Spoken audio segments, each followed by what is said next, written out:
And கடந்த 2 வாரங்களா SID எதுக்கு இவரை கஸ்டடியில எடுத்து விசாரிக்கல இந்த சின்னையா அப்படின்னு எதிர்கட்சி தரப்புல இருந்து ரொம்ப ப்ரெஷர் ஆளுங்கட்சி மேல இருந்தது. அவங்க என்ன சொல்றாங்கன்னா, இந்த மாஸ்க்மேன் சின்னையாங்கிறவரு காலையில வராரு, எஸ்ஐடி ஆபீஸ்க்கு வராரு, எஸ்ஐடி அதிகாரிகளை மீட் பண்றாரு, அவர் சொல்ற இடத்துக்கெல்லாம் போய் குழி தோன்றாங்க. சாயந்தரம் எல்லாம் இன்னும் வேலை எல்லாம் முடிச்சுட்டு வந்த வாட்டி இந்த மாஸ்க்மேன் எங்க போறாரு, யாரை மீட் பண்றாரு, இந்த மாதிரி எந்த தகவலும் நம்மளுக்கிட்ட இல்ல. இவ்வளவு இம்பார்ட்டன்ட் சென்சிட்டிவான கேஸ்ல வந்து ஒரு ஆள் அப்ரூவரா வந்தா அவரை போலீஸ் கஸ்டடியில எடுத்து விசாரிக்கணும். ஒரு 24 மணி நேரம் போலீஸ் கஸ்டடியில இருக்கணும் அப்படின்னு இருக்குது இல்லைங்களான்னு. அவங்க கடந்த 2 வாரமா இந்த கேஸ்ல ரொம்ப இன்வால்மெண்ட் காட்டினாங்க. அப்போசிஷன் டீம், அப்போசிஷன் பார்ட்டி எதுக்கு இவ்வளவு இன்வால்மெண்ட் கேட்டதுன்னா, அவங்களுக்கு ரொம்ப கூடிய சீக்கிரத்துல தர்மஸ்தலா சார்ஜ் ஷீட் வந்து அவங்களுக்கு வந்து ஒரு கிளீன் ஷீட் கொடுக்கணும்னு ஒரு ஆதங்கம் அவங்களுக்கு கொடுக்கணும் அப்படிங்கிற எண்ணம். அதனால வந்து ரொம்ப ப்ரெஷர் போட்டாங்க. அந்த ப்ரெஷரா கூட இருக்கலாம். இந்த 2 ப்ரெஷரும் சேர்ந்து, ஒரு பக்கம் பொலிட்டிக்கல் ப்ரெஷர், இன்னொன்னு சௌஜன்யா கேஸ் மேல இப்ப வந்திருக்கிற புதிய ஐ விட்னஸ் கொடுத்திருக்கிற சாட்சி, இந்த 2 ப்ரெஷரும் சேர்ந்து சின்னையாவை வந்து கஸ்டடியில எடுத்து விசாரிக்க வேண்டிய சூழ்நிலைக்கு எஸ்ஐடி தள்ளப்பட்டிருக்குது. அதனால கஸ்டடிக்கு எடுத்திருக்காங்க. ஆனா அவரை கஸ்டடியில எடுத்ததால் மட்டுமே இந்த எஸ்ஐடி இன்வெஸ்டிகேஷன் ட்ராக் மாறி போக வாய்ப்பு இல்லை. ஏன்னா இன்வெஸ்டிகேஷன் டே 1ல இருந்து ஒரு சரியான வழியில தான் போயிட்டு இருக்குது. கஸ்டடிக்கு எடுத்தாலும், சின்னையாவை கஸ்டடிக்கு எடுக்காம விட்டாலும் நடக்க வேண்டிய இன்வெஸ்டிகேஷன் கரெக்டா நடக்கும். நாம ஜனங்களுக்கு சொல்லிக்கிறது ஒண்ணுதான், இந்த மாதிரி ஃபேக் நரேஷன், இந்த மாதிரி பொய்யான தகவல்களுக்கு அவங்க செவி கொடுக்க வேண்டிய அவசியம் இல்லை. இவங்களுக்கெல்லாம் இந்த மீடியா, நான் ஓப்பனாவே சொல்றேன் சார், இப்ப தர்மஸ்தலா கேஸுக்கு சம்பந்தப்பட்ட மாதிரி இந்த கோவிலுக்கு இவ்வளவு சீக்கிரமாவே மீடியா ட்ரையல் நடத்தி கிளீன் ஷீட் கொடுக்க வேண்டிய அவசியம் என்ன இருக்கு? சிம்பிளா இதை புரிஞ்சுக்க ஒரு ராக்கெட் சயின்ஸ் படிச்ச தலை ஒன்றும் தேவையில்லை சார். ஒரு சாமானிய மனுஷன் கூட யோசிச்சா தெரிஞ்சிடும்.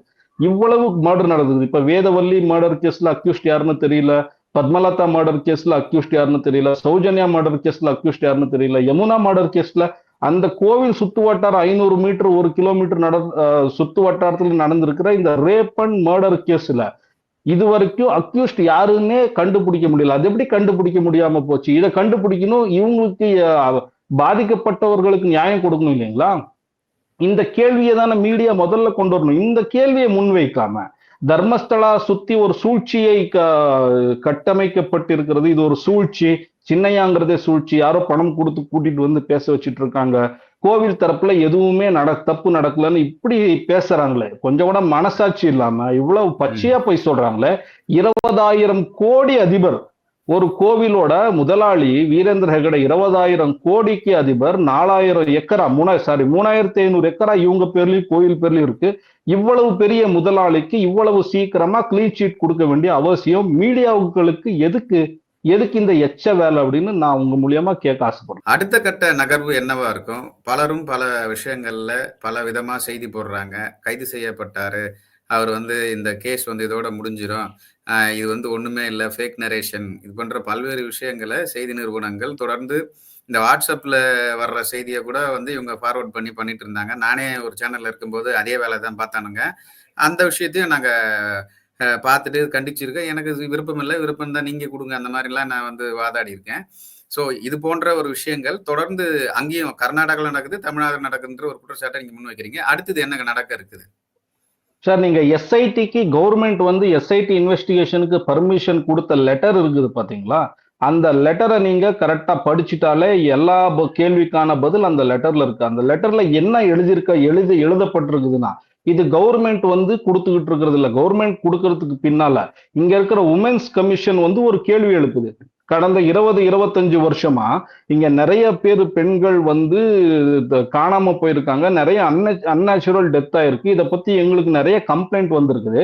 இந்த கம்ப்ளைண்ட்டை விசாரிக்க சொல்லி பெல்தங்கடி போலீஸ் ஸ்டேஷனுக்கு வந்து நாங்க லெட்டர் எழுதி கடந்த 20 வருஷத்துல இங்க எத்தனை பேர் வந்து இந்த மாதிரி காணாம போயிருக்காங்கன்னு டீட்டெயில் கேட்டா பெல்தங்கடி போலீஸ் டீட்டெயில் கொடுக்க மாட்டேங்குது. எங்களுக்கு இது சந்தேகமா இருக்கு. அதனால கவர்மெண்ட் வந்து எஸ்ஐடி அமைச்சு என்னதான் நடந்துகிட்டு இருக்குது தர்மஸ்தலால விசாரிக்கணும் அப்படின்னு சொல்லி கோரிக்கை கொடுத்தது வந்து கர்நாடகா உமன்ஸ் கமிஷன்.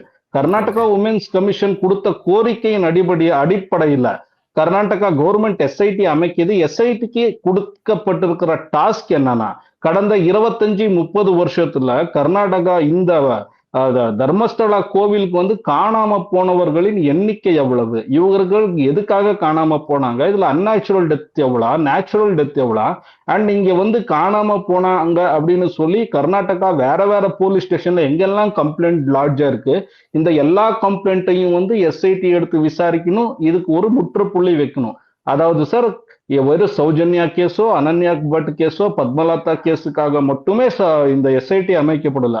அதுக்கு மாறா மொத்த 30 வருஷத்துல இங்க வந்து காணாம போன எல்லா கேஸையும் கண்டுபிடிக்கணும் அப்படின்னு எஸ்ஐடி அமைச்சிருக்கிறது.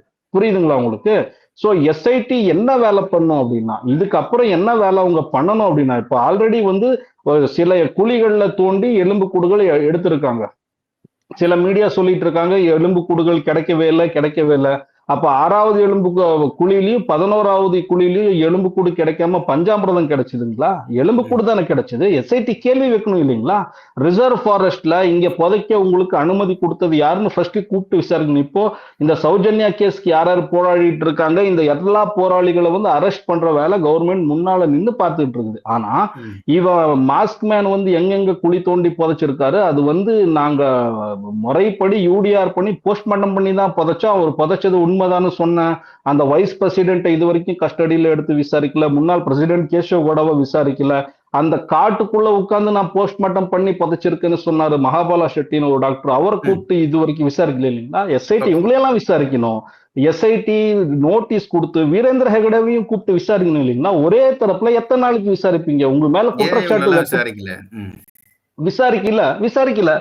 ஏன் விசாரிக்கலன்னு நான் வந்து தெளிவா இதை வேற விளக்கணுமா சார்?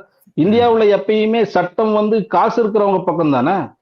இவங்களுக்கு தெம்பு இருந்திருந்தா இந்நேரம் இப்படி ஒரு குற்றச்சாட்டு வைக்கப்பட்டு இருக்குது.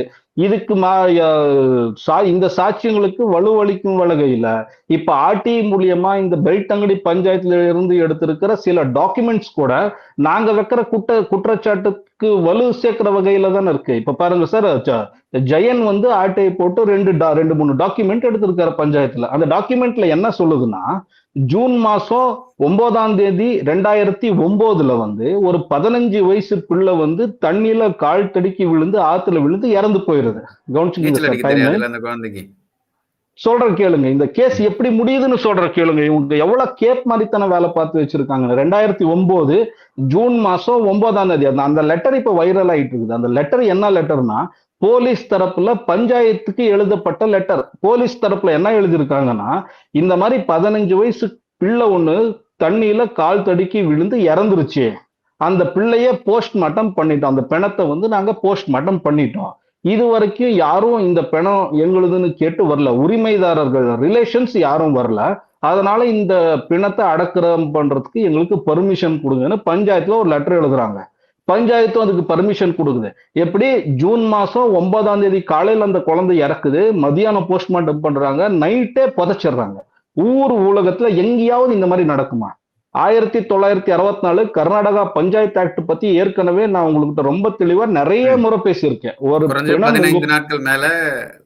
குறைஞ்சது 15 நாட்கள் மேல நீங்க அந்த பணத்தை மார்ஜினல்ல வைக்கணும், நீங்க பிட் நோட்டீஸ் அடிக்கணும், டிவி பேப்பர்ல அட்வர்டைஸ்மெண்ட் கொடுக்கணும்.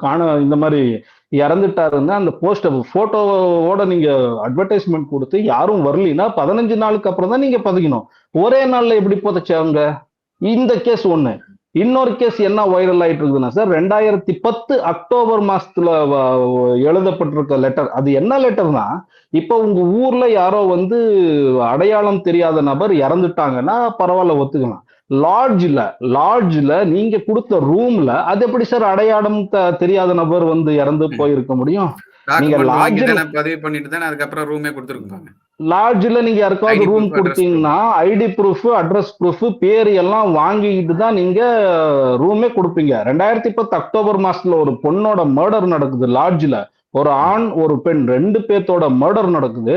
அந்த 2 பேர்த்தோட அடையாளம் தெரியவில்லை. லாட்ஜ்ல ரிஜிஸ்டர் புக்ல எழுதுறாங்க அன்ஐடென்டிஃபைட் பர்சன் அப்படின்னு. அது எப்படி சார் தர்மஸ்தலா லாட்ஜ் புக்ல அன்ஐடென்டிஃபைட் பர்சன் லாட்ஜ் பண்ணி நீங்க ரூம் தரது எங்கேயாவது கேள்விப்பட்டிருப்பீங்களா? எஸ்ஐடி இதெல்லாம் விசாரிக்கணும்ல. அடுத்த கட்ட எஸ்ஐடி விசாரணை எப்படி போகும்னா இந்த மாதிரி தான் போகும். புரியுதுங்களா உங்களுக்கு? இந்த ஓகே. மாதிரி தான் விசாரிக்கணும். நீங்க கிடைச்சிருக்கிற எலும்பு கூடுகள் இப்ப என்ன 6வது, 11வது இதுல கிடைச்சிருக்கிற எலும்பு கூடுகள் ஒரு சப்ஸ்டான்ஷியல் எவிடன்ஸ் தான். அந்த எவிடன்ஸே உங்களுக்கு ப்ரூவ் பண்ணுது. அண்ட் இந்த மகாபல ஷெட்டிங்கிற மாதிரி டாக்டர், இந்த ஸ்ரீனிவாசுங்கிற மாதிரி வைஸ் பிரசிடென்ட் எல்லாம் பண்ணியாச்சு. இந்த மாஸ்க் மேன் புதைச்சது உண்மைதான் அப்படின்னு அவங்களே கன்ஃபெஸ் பண்ணியாச்சு. இதுக்கப்புறம் நீங்க எல்லா பக்கமும் குழி தோண்ட வேண்டிய அவசியம் இல்லை. அண்ட் அந்த ஊர்லயே 7-8 சாட்சி வந்தாச்சு. மாஸ்க் மேன் புதைச்சது உண்மைதான், அதை நாங்க பார்த்திருக்கோம். அந்த ஊர்ல இருக்கிறவங்களே வந்து சாட்சி சொல்லிட்டு இருக்காங்க. இந்த ஓகே. நியூஸ் சேனல் இவங்க எல்லாம் அந்த ஊருக்காரர்கள், அங்க என்ன நடக்குதுன்னு அந்த ஊருக்காரருக்கு தெரியும். அவங்களே வந்து சாட்சி சொல்லிக்கிட்டு இருக்காங்க. அவங்களை எல்லாம் கூப்பிட்டு விசாரிக்கணும். அனன்யா பட் கேஸ் இப்ப ரீஓபன் ஆக போகுது. பத்மவல்லியோட கேஸ் இப்ப ரீஓபன் ஆக போகுது. பத்மலதா கேஸ், அவங்க அக்கா வந்து இந்திராணி வந்து இப்போ கேஸ் கொடுத்திருக்காங்க.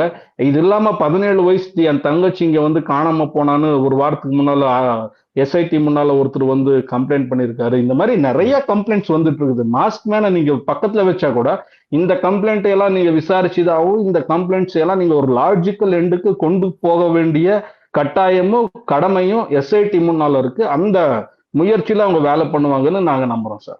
இப்ப அந்த மாஸ்க் மேனை வந்து ஒடுக்கிறதுக்கான ஒரு வேலை, அவரை மிரட்டுறதுக்கான ஒரு வேலையை வந்து செய்ய வேண்டியது தான் இந்த ஜுடிஷியல் கஸ்டடி. அதுதான் நமக்கு வந்து வெளிப்படையா தெரியுது. சார் அவரை மட்டும் இல்ல, தர்மஸ்தலா சார், நாங்க தர்மஸ்தலா யாருன்னா முன் களத்துல வேலை வந்தாலும் செஞ்சேன்.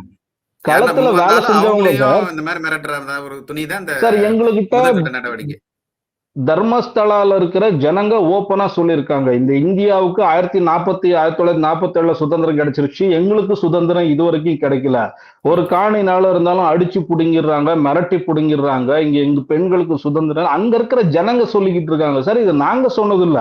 ஓகே. இப்போ எஸ்ஐடி வந்த வாட்டி எஸ்ஐடியை நம்பி, எஸ்ஐடி மேல நம்பிக்கையால நிறைய பேர் இந்த மாதிரி வந்து சாட்சி சொல்ல ரெடியா இருக்காங்க.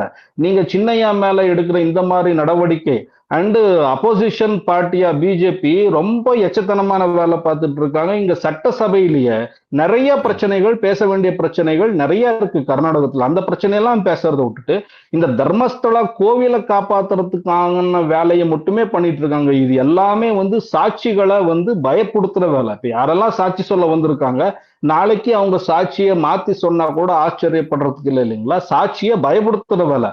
ஒருவேளை சாட்சிகள் எல்லாம் மாறாம சரியா உண்மையா சாட்சி சொன்னாலும் நாளைக்கு எஸ்ஐடியில இருந்து சரியான ரிப்போர்ட் தான் வரும், நியாயத்தின் பக்கமான ரிப்போர்ட் தான் வரும். நாங்க எப்படி நம்புறது? அந்த மாதிரி வேலையத்தான் பண்ணிட்டு இருக்காங்க. அரசாங்கமே இங்க ஆளும் கட்சியே கொஞ்சம் தடுமாற்றத்துல தான் இருக்கு. கடந்த ஒரு வாரத்துல இருந்து ஒரு தடுமாற்றத்துல இருக்கு. சங்கிகளுக்காக பேசிட்டு இருக்காங்க. சட்டசபையிலேயே ஆர்எஸ்எஸ் பாட்டு, அந்த நமசே வசலே மாத்ருபூமின் ஆர்எஸ்எஸ் பாட்டை இங்க இருக்கிற துணை முதல்வர் பேசுறாரு அப்படின்னா நீங்க இதை எப்படி பாக்குறீங்க? அரசாங்கமே முன்னால நின்று தர்மஸ்தலாக்கு கிளீன் சிட் கொடுக்குற மாதிரி தானே இருக்கு இந்த வேலையை. சிம்பிளா சொல்றேன் சார், திமரொட்டி, மகேஷ் ஷெட்டி திமரொட்டி, அவரு இங்க இருக்கிற காங்கிரஸ் ஆள் இல்ல, அவரு இந்து முன்னணி தலைவர், பிஜேபி தலைவர். அவர் தெளிவா 12 வருஷமா தர்மஸ்தலாக்கு எதிராக போராடிட்டு இருக்காரு. எதுக்குன்னா, நான் ஒரு ஹிந்து, தர்மத்தை காப்பாற்ற வேண்டியது என் வேலை. அதுக்குன்னு தர்மத்தின் பேரால நீங்க செய்யற கேப் மாதிரித்தனம், மொள்ள மாதிரித்தனத்துக்கெல்லாம் என்னால கூட நிக்க முடியாதுன்னு சொல்லி தர்மஸ்தலாக்கு எதிராக அவரு போராடிட்டு இருக்கிறவரு. BL சந்தோஷ் அப்படிங்கிற ஒரு RSS லீடரை வந்து தரைகுறைவா பேசிட்டாருன்னு முந்தா நாள் திடீர்னு நோட்டீஸ் கூட கொடுக்காம, வாரண்ட் இல்லாம ஒரு 50-60 போலீஸ் வந்து அவர் அரெஸ்ட் பண்ணிட்டு போறாங்க. திமருடைய எதுக்கு அரெஸ்ட் பண்றாங்க அப்படின்னா, இதுக்காக BL சந்தோஷ வந்து தரைகுறைவா பேசிட்டாரு. யாரு சார் BL சந்தோஷ்? புரோக்கர் பையன் தானே. தெலங்கானா கவர்மெண்ட்டை விளைவிக்கிறதுக்கு புரோக்கர் வேலை பார்த்த பையன் தானே. இந்தியா முழுக்க எல்லா பக்கமும் லோட்டஸ், ஆபரேஷன் லோட்டஸ்ன்னு எங்கெங்கெல்லாம் ஆட்சியை கவுக்கிற வேலை வேணும் அங்கெல்லாம் போய் புரோக்கர் வேலை பண்ற பையன் தானே. இவனை தப்பா பேசுனா காங்கிரஸ்க்கு எதுக்கு எரியுது? சோனியா காந்திய பார் கேர்ள் அப்படின்னு கூப்பிட்டாங்க இதே பிஜேபி காரரு. எப்பயா பார் டான்சர்னு கூப்பிட்டாங்க. யாரையாவது அரெஸ்ட் பண்ணிருக்காங்களா? ராகுல் காந்திய இங்க அசோக் அப்போசிஷன் லீடரு ராகுல் காந்திய வந்து ரேபிஸ்ட் அப்படின்னு கூப்பிட்டுருக்காரு. அவர் ரேப் பண்ண பையன் அப்படின்னு கூப்பிட்டாரு. அவர் அரெஸ்ட் பண்ணிருக்காங்களா? சித்ராமையாவை சித்ராமுல்லா கான் அப்படின்னு கூப்பிட்டு அவதூறு பண்ணாங்க. அப்ப யாராவது அரெஸ்ட் பண்ணாங்களா? சொந்த காங்கிரஸ் லீடரை, நேஷனல் லீடரை யாராவது அவதூறா பேசினப்ப அவங்கள அரெஸ்ட் பண்ணாத இந்த அரசாங்கம், இந்த DK சிவகுமார், BL சந்தோஷ பேசின உடனே எதுக்கு ஒரு போராளி அரெஸ்ட் பண்ணும்? இது எப்படி இருக்கு? சாட்சி சொல்ல வர்றவங்கள பயப்படுத்துற மாதிரி இல்லையா? மகேஷ் ஷெட்டி திமரோடி மாதிரியான ஆளையும் அரெஸ்ட் பண்றாங்கன்னா, நானு இன்னொருத்தர் ஆளெல்லாம் ஏமாத்துறேன் சார். யாரை வேணாலும் அரெஸ்ட் பண்ணலாம். இது நேரடியாவே சாட்சிகளை பயப்படுத்துற வேலை கவர்மெண்டே முன்னால நின்று பண்ணிட்டு இருக்கு. அதனால எங்களுக்கும் நாளைக்கு எஸ்ஐடி ரிப்போர்ட் என்ன ஆகுங்கிற ஒரு பெரிய ஆதங்கம் இருக்கு சார். தொடர்ந்து தர்மசாலா பற்றி பல்வேறு அப்டேட்டை எங்களுக்கு குறிப்பா எங்க நியூஸ் டுடே தமிழுக்கு கொடுத்தமைக்கு ரொம்ப நன்றி. பல விஷயங்களை தொடர்ந்து நம்ம விவாதிப்போம். நன்றி, வணக்கம் அசோக்குமார். வணக்கம் சார்.